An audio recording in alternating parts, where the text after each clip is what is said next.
You're listening to RV Dream, New Radio, and you're watching RV Dream, New Radio. And finally, we have corralled Darrell Sisk, who is the reservations manager here. But my gosh, man, you got enough titles to... You run the gamut here as far as titles are concerned here at Pismo Coast Village. One title, many hats. One title, many hats. Yeah. So you're the reservations manager, and what do you do as head the reservations manager? Basically, supervise the reservations department. We do reservations online by the telephones. We also do the checking in process when you show up here at the park. Answer questions for a lot of people when they come back and forth into the office with questions. Just play tour guides in the area from the office. Just do all the main primary... Play tour guides. Tell me more about that. Well, people come in wanting to know what there is to do around here, where to go, things to do, restaurants to go, and we'd like to answer the questions and just be helpful. So concierge, you could be added very much so, yeah. To your thing, too. Definitely. And how long have you been doing reservations? How long have you been doing that job? I've been here about 17 and a half years. 17 and a half years. So you're counting the halves, too, huh? Rounding. July was July, so yeah, July was 17 years, so 17 and a half now. That's great. Are you from this area? I was actually born in Santa Maria, which is just down the road from us. Yeah. Moved away from there to the Central Valley when I was 3, so I really don't remember that. Grew up in the Central Valley and came back here when I turned 18. Central Valley being where? Over in Porterville, near Fresno and Bakersfield area. Oh, okay. See a lot of people from that area now that keep coming to stay here.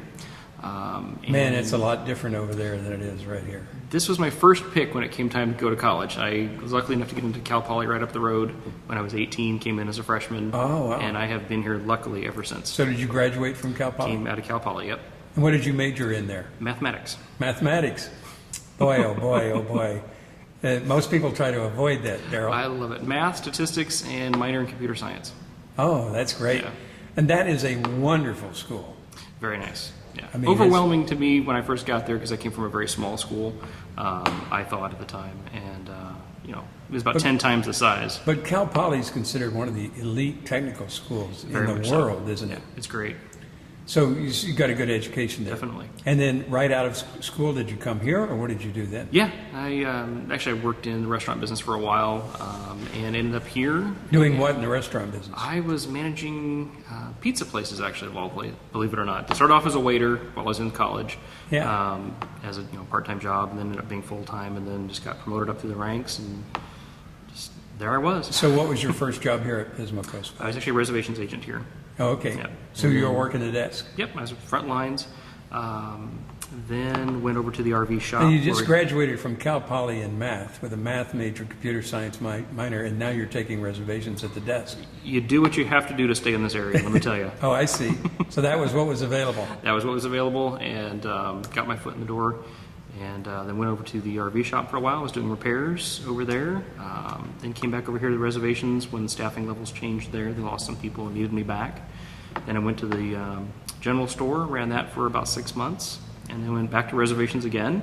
And I've been there ever since. That was in 05, I think it was, or 95, sorry. Yeah, you're one of the key people here as far as this park going. I mean, things, because you're reservations, but you're also in charge of the Wi-Fi.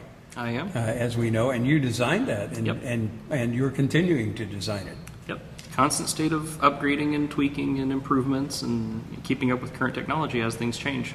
And if I ask you this question, I'm sure you're going to say yes. Is it fun? Yeah, I love it. You're having a great time. I'm a huge doing geek it. at heart, absolutely. Well, it changes something new every day, right? It does, yeah. And Wi-Fi in RV parks, in the 17 and a half years that you've been here, I mean, did they have Wi-Fi 17 and a half years ago when you came? Nope. We started ours about 5 or 6 years ago, I think, when Wi-Fi first kind of started becoming commonplace. And I think we were one of the very first ones that went live with it. We did it all in-house, one little central access point off of our main center building. Tell me the strategy for those RV park owners that are watching this, the strategy of not tying in with a national company and just kind of letting them having it and doing it yourself. I'm sure you considered both things. We definitely looked at several companies, well, quite a few companies, that came to us and pitched us with their proposals and plans. Half of them were out of business in 6 months, which is the biggest danger, that you can get into a contract with somebody that does things and then all of a sudden they're just gone. Oh, man. And then you're left with this hardware that you don't know what it is and what it's doing, and Yeah, you're out of control. If you have somebody competent, technically able on staff that can do it, it's nice to have control in your own hands. If something goes wrong, you can get right out there and get on it and fix it, replace an access point. You can Plus, see you're not waiting for somebody to upgrade. exactly. Yeah, so it seems to me if you have somebody who wants to do it or is doing it, that what you're doing is the best way to do it. Definitely. The only reason not to do it is if you don't have anybody. If you can't do it, you can't do it.